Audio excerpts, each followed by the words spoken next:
ಶ್ರೀ ಬಸವರಾಜ್ ವೆಂಕಟಕುಂಟಿ ಅವರಿಗೂ ನಮಸ್ಕಾರ ಹೇಳ್ತಾ, ಎಲ್ಲ ಗಣ್ಯ ನಾಗರಿಕರೇ, ಮಾತೆಯರೇ, ಸಹೋದರ ಸಹೋದರಿಯರೇ,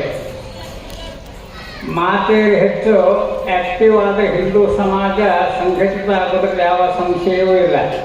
ಈ ಮಾತೆಯರ ಉತ್ಸಾಹ ತುಂಬ ಹೆಚ್ಚು ಇಲ್ಲೇ ಕಾಣಿಸ್ತಾ ಇದೆ.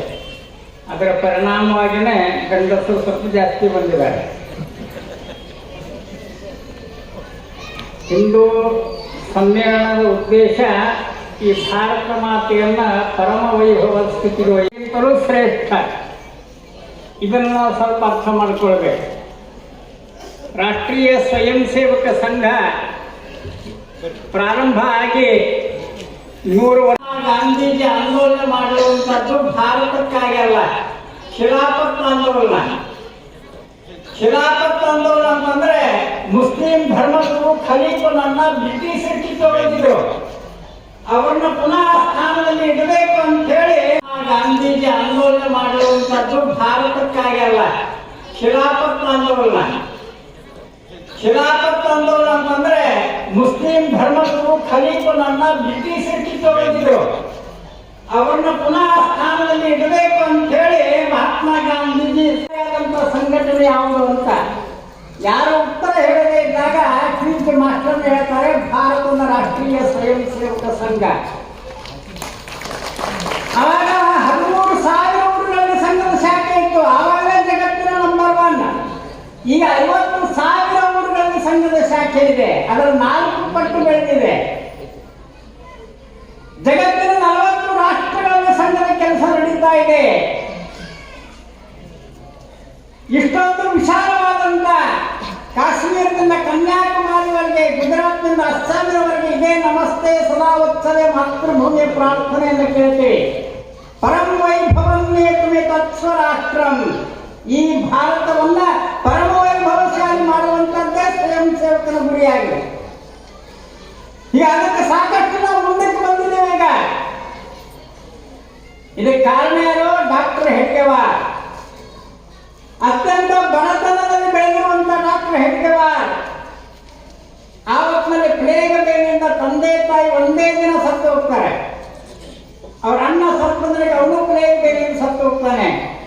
ಪ್ರತಿನಿತ್ಯ ಊಟ ಇಲ್ಲ. 2-3 ದಿನಕ್ಕೊಮ್ಮೆ ಪೂಜೆಗೆ ಹೋದಾಗ ಊಟ ಮಾಡಿ ಬರಬೇಕು. ಅಂತಹ ಪರಿಸ್ಥಿತಿಯಲ್ಲಿ ಡಾಕ್ಟರ್ ಹೆಡ್ಗೇವಾರ್ ವೈದ್ಯಕೀಯ ಪರೀಕ್ಷೆಗೆ ಕಲ್ಕತ್ತೆಗೆ ಹೋಗ್ತಾರೆ.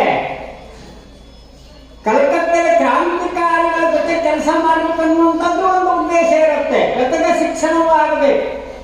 ಶಿಕ್ಷಣ ಮುಗಿದಾಗ ಬ್ರಹ್ಮ ದೇಶದಿಂದ ಅವರಿಗೆ ಒಂದು ಕೆಲಸ ಸಿಗುತ್ತೆ. ಡಾಕ್ಟರ್ ಆಗಿ ಹೋಗ್ಬೇಕಾಗುತ್ತೆ ಅವರ ಶಿಕ್ಷಕರ ಪರಿಚಯದಿಂದ. ಅವಾಗ 300 ರೂಪಾಯಿ ಸಂಬಳ. 300 ರೂಪಾಯಿ ಅಂತ ನಾವು ಕೇಳ್ಬೋದು. ಅವಾಗ 20 ರೂಪಾಯಿಗೆ ಒಂದು ತೊಲೆ ಬಂಗಾರ ಇತ್ತು. ಇವತ್ತಿನ ಲೆಕ್ಕದಲ್ಲಿ 15 ತೊಲೆ ಬಂಗಾರ ಬರ್ತಾ ಇತ್ತು. ಇವತ್ತಿನ ಲೆಕ್ಕದಲ್ಲಿ ಸುಮಾರು 18-20 ಲಕ್ಷ ರೂಪಾಯಿ ಪ್ರತಿ ತಿಂಗಳು. ಡಾಕ್ಟರ್ ಹೆಡ್ಗೇವಾರ್ ನೌಕರಿ ಮಾಡಲ್ಲ. ಅಂತ ಬಡತನದಲ್ಲಿ ಶಿಕ್ಷಣವನ್ನು ಪೂರೈಸಿದಾಗ ನೌಕರಿಯನ್ನು ಮಾಡ್ಲಿಕ್ಕೆ ಹೋಗಲ್ಲ. ಸ್ವಂತದಕ್ಕಿಂತ ರಾಷ್ಟ್ರದ ಕೆಲಸ ಮಹತ್ವದ್ದು. ರಾಷ್ಟ್ರ ಪರಕೀಯರ ಗುಲಾಮರಾಗಿರ್ಬೇಕಾದ್ರೆ ನಾನೊಬ್ಬ ಸುಖವಾಗಿರುವಂತದ್ದು ಎಷ್ಟು ಯೋಗ್ಯ ಅಂತ ಯೋಚನೆ ಮಾಡ್ತಾರೆ. ಹೀಗೆ ಡಾಕ್ಟರ್ಜಿ ನಾಗಪುರಕ್ಕೆ ಬಂದ ನಂತರ ಸಂಘವನ್ನು ಪ್ರಾರಂಭ ಮಾಡ್ತಾರೆ. ನಮ್ಮ ನಿಸ್ವಾರ್ಥ ಭಾವನೆಯಿಂದ ಪ್ರತಿಯೊಬ್ಬ ಹಿಂದೂವನ್ನು ಕೂಡಿಸುವಂತ ಪ್ರಯತ್ನವನ್ನು ಮಾಡ್ತಾರೆ ಮತ್ತು ಅದರಲ್ಲಿ ಯಶಸ್ವಿಯಾಗ್ತಾರೆ.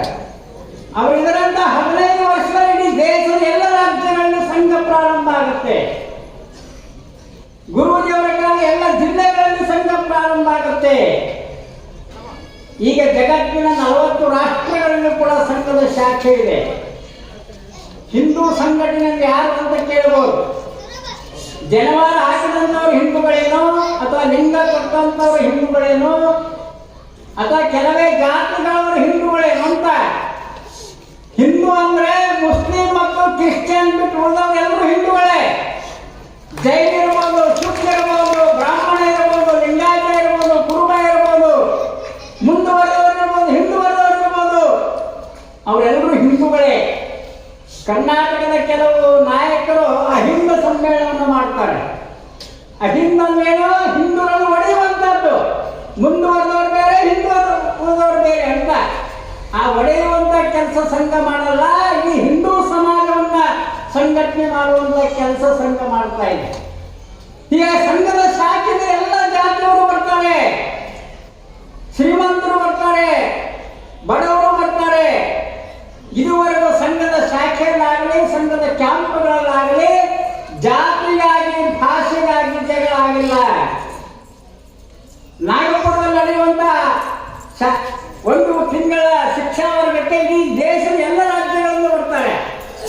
ಅಲ್ಲಿ 15 ದಿವಸ ಈ ರೀತಿ ವ್ಯವಸ್ಥೆ ಇರುತ್ತೆ.